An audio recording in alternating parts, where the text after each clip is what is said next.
बेटा यहाँ पे ऑफ कोर्स यहाँ पे पेरिकॉन्ड्रियम आपकी नहीं है. So the chondrocytes are arranged parallel to the surface. आप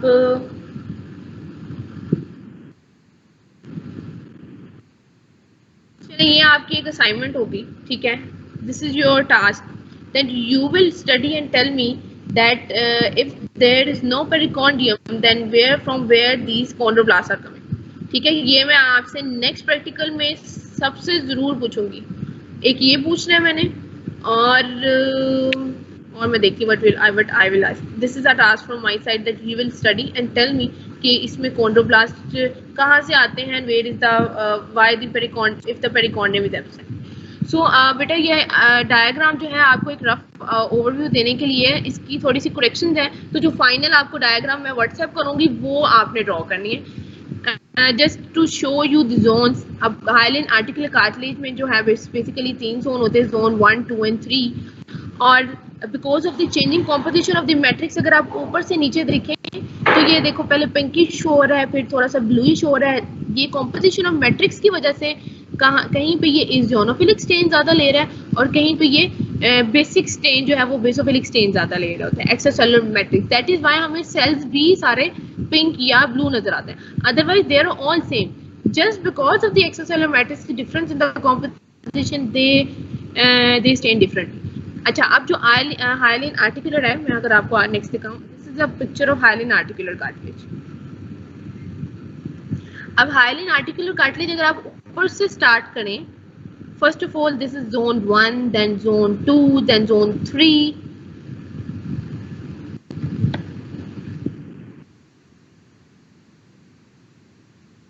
देन जोन ऑफ, इसके बेसिकली 4 जोन होते हैं. First of all superficial, middle, inner and then zone of calcified area. अब जहाँ पे कैल्सिफिकेशन हो रही है ना, वहाँ पे आप देखें जो स्टेनिंग है वो ज्यादा डार्क है. This area is more darker, dark pink purplish है, बिकॉज यहाँ पे जो है वो कैल्सिफिकेशन होती है सेल्स की. ठीक है, अब जो कॉन्ड्रोसाइट्स हैं वो इस तरह अरेंज होते हैं कि some of the chondrocytes in the articular cartilage superficial zone में बिल्कुल पैरेलल होते हैं, ठीक है, टू द सरफेस. फिर थोड़ा सा नीचे आते हैं तो फिर दे बिकम डायगोनल और they start changing their shape. और अगर बिल्कुल नीचे आते हैं तो दे बिकम दी लॉन्गिट्यूडिनल. मैं आपको डायग्राम में दिखाती हूँ, यहाँ पे नहीं समझ आएगी. अगर आप यहाँ पे देखें, क्योंकि ये 3 डायरेक्शन जोन्स की बहुत इंपॉर्टेंट है, ठीक है, वो इस तरह कि आपको ये पता होना चाहिए. जो अगर आप सुपरफिशियल सरफेस देखें, यहाँ पे देखें, यहाँ तक फर्स्ट 2 रोज आपको नजर आ रहे हैं. This cells are parallel to the surface. Can you see this? Yes ma'am.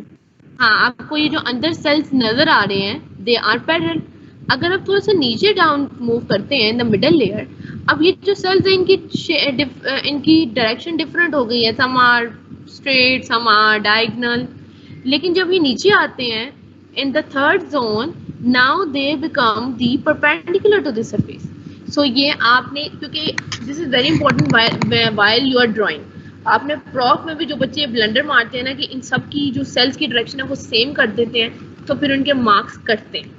ठीक है, तो पहली जो आपकी सुपरफिशियल लेयर है उसमें आपके transverse parallel to the surface है, बीच में आपके डायगोनल से हो जाती है, और जो थर्ड लेयर है उसमें आपके बिल्कुल, अगर ये एक सरफेस है तो उसके अगर आप देखें तो दिस इज परपेंडिकुलर, ये 90 डिग्रीज में उसके साथ. So now it first of all from the parallel to the diagonal and then perpendicular to the surface. या आपके सेल्स कॉन्ड्रोसाइट्स के जो सेल्स हैं उनकी शेप हो गई. और जो लास्ट में एरिया होता है यहाँ पे, ये एरिया ऑफ कैल्सिफिकेशन है. ठीक है, इसी तरह ये आपकी हो गई जी आर्टिकुलर कार्टिलेज. इसी तरह आपको मैंने बताया है, ये इसकी पिक्चर बिल्कुल ऐसे ही प्रॉफ में आएगी, ऐसे ही नजर आएगा. सो ये आपका फर्स्ट लेयर हो गई superficial, middle, inner and zone of calcification. यहाँ पे आपके पैरेलल होंगे, डायगोनल होंगे एंड देन यहाँ पे परपेंडिकुलर होंगे. अब एग्जैक्ट बिकॉज माइक्रोस्कोपिक स्लाइड्स और the cells are so much microscopic that we can not appreciate the direction here, लेकिन ये आपको याद होनी चाहिए. Again this is high power picture. अगर यहाँ पे देखें, ये देखो सेल सारे पैरेलल हैं. ये अगर ये सरफेस है तो ये सारे सेल्स जो हैं ये पैरेलल हैं, और अगर आप थोड़ा नीचे मूव करते हैं तो they keep changing on their direction.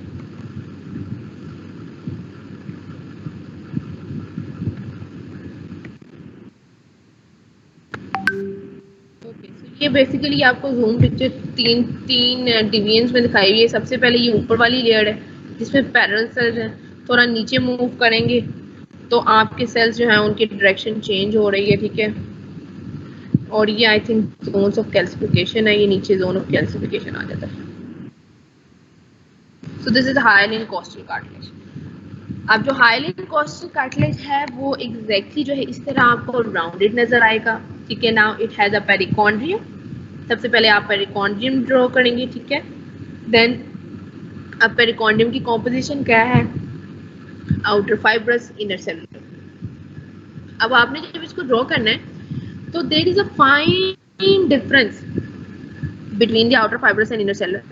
जब आप ड्रॉ करेंगे आपने थोड़ा सा थिक सा कनेक्टिव टिश्यू का एक जो है वो नेटवर्क ड्रॉ करना है, और उसमें आपने जो कैपिलरीज हैं वो थोड़े आपने आउटर साइड में ड्रॉ करनी है, और जो आपकी कॉन्ड्रोब्लास्ट के सेल होंगे वो थोड़े इनर साइड में। क्यों? क्योंकि हमने पेरिकॉन्डियम को 2 लेयर्स में डिवाइड किया है। फाइब्रस लेयर में सिर्फ fibroblast capillaries, and inner layer में आपके कॉन्ड्रोब्लास्ट सारे आएंगे, ठीक है।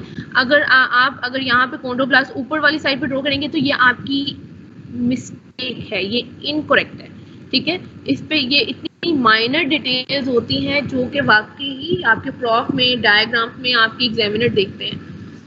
So this is one point, this is a very important point कि आउटर फाइब्रस लेयर में आपके कॉन्ड्रोब्लास्ट नहीं होने चाहिए। लाइकवाइज आपकी इनर सेलुलर लेयर में आपके कॉन्ड्रोब्लास्ट होंगे।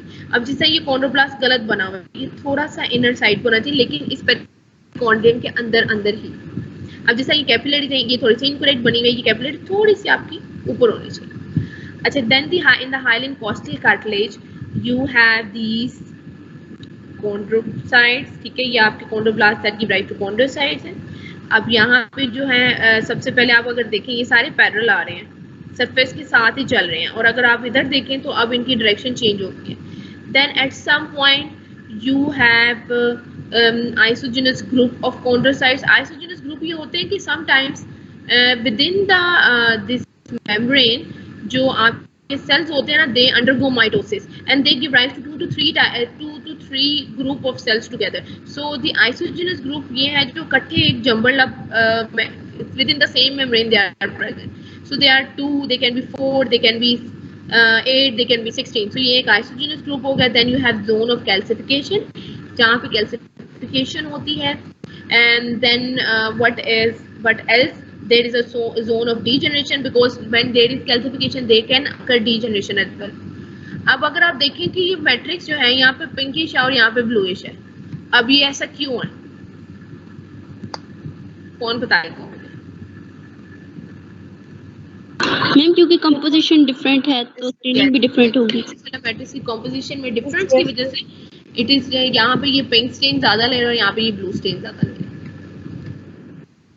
एक्सक्यूज मी मैम जी, इसकी बाउंड्री को एक दफा क्लियर कर दें।